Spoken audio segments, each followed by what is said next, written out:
হঠাৎ করেই পরশুদিন রাতে আমাদেরকে খবর দেওয়া হলো যে মাননীয় প্রধানমন্ত্রী আমাদেরকে ডেকেছেন।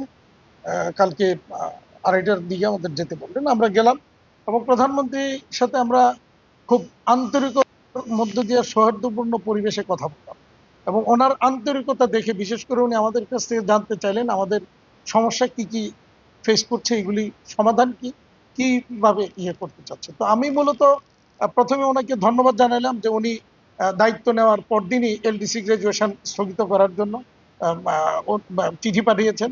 সমাইনের প্রয়োজনীয় সংশোধনীগুলি, যেটা আগে জানুয়ারির 4 তারিখ ওনার সাথে আমার যখন দেখা হইলো, তো ওই দিন আমি এই দুইটা বিষয় উল্লেখ করেছিলাম। দোনোটাই উনি দায়িত্ব নেওয়ার পরে কিন্তু সমাধান করেছেন। এই জন্য ওনাকে কৃতজ্ঞতা জানিয়েছি যে বন্ধ ফ্যাক্টরিগুলিকে খুলে দেওয়ার জন্য, চালু করার জন্য যে একটা সাহসী উদ্যোগ নিয়েছেন এই কারণে।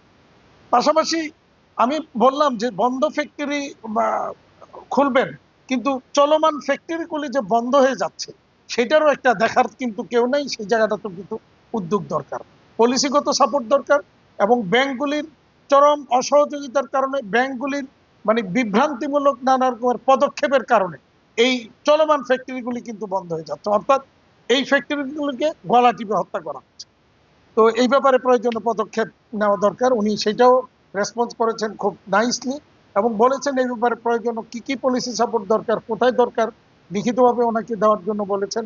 এনবিআর এর সমস্যাগুলি নিয়ে কথা বলেছি, সেগুলি উনি চেয়েছেন এবং পলিসিগত যে কোনো সাপোর্ট দেওয়ার জন্য ওনার সরকার প্রস্তুত, উনি এটা আমাদেরকে নিশ্চিত করেছেন। আমরা এই জন্য কৃতজ্ঞ।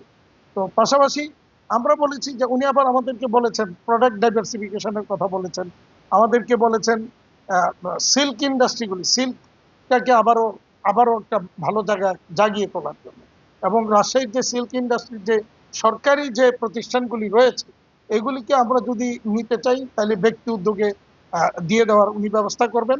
সরকার এগুলি আমাদের প্রাইভেট সেক্টরে দিয়ে দেওয়ার উদ্যোগ নেবেন। এই সমস্ত বিস্তারিত আলোচনা হয়েছে এবং পাশাপাশি আমরা পলিসিগত সাপোর্টটাই মূলত ওনার কাছে আমরা চেয়েছি এবং এটা দেওয়ার জন্য উনি আমাদেরকে প্রতিশ্রুতি দিয়েছে। আমরা খুব কৃতজ্ঞ। ওনার সাথে আলোচনায় বেশ কিছু অগ্রগতি, ভালো জিনিস আমরা পেয়েছি এবং সবচেয়ে বেশি গুরুত্ব দিয়েছি এই যে চলমান ফ্যাক্টরিগুলি নানা রকমের অসহযোগিতার কারণে, বাংলাদেশ ব্যাংকের কিছু কিছু কিছু জায়গায় রং পলিসির কারণে বন্ধ হয়ে যাচ্ছে, এটা থেকে এই ফ্যাক্টরিটাকে নিষ্কৃতি দেওয়া। পাশাপাশি কেউ যদি এই ইন্ডাস্ট্রি থেকে চলে যেতে চায়, অর্থাৎ বন্ধ ফ্যাক্টরি যেগুলিকে ফিরে আনতে চান, সবাই তো ফিরে আসতে পারবে না, তো যারা ফিরে আসতে চাচ্ছে না বা পারবে না তাদেরকে যেন একটা সেফ এক্সিট দেওয়ার ব্যবস্থা করা হয়। এইগুলি আমাদের সাথে বিস্তারিত কথাবার্তা হচ্ছে। আমরা আমরা অত্যন্ত আশাবাদী যে ওনার মধ্যে যে আন্তরিকতা দেখলাম এবং সেখানে উপস্থিত ছিলেন বাণিজ্য মন্ত্রী, উপস্থিত ছিলেন শিক্ষামন্ত্রী, উপস্থিত ছিলেন গণপূর্ত মন্ত্রী জাকির তাহের সুমন, তারপরে ছিলেন মাহাদি আমিন ছিলেন, অর্থাৎ সরকারের আমাদের সাথে রিলেভেন্ট গুরুত্বপূর্ণ যারা তারা উপস্থিত ছিলেন। তারা আমাদেরকে নিশ্চিত করেছেন কিছুদিন সময় দেন, দেখবেন আমরা এই ব্যাপারগুলি কি করি এবং ইজ অফ ডুইং বিজনেস সহজীকরণের ব্যাপারে ওনারা সিরিয়াসলি কিছু পদক্ষেপ নিচ্ছেন।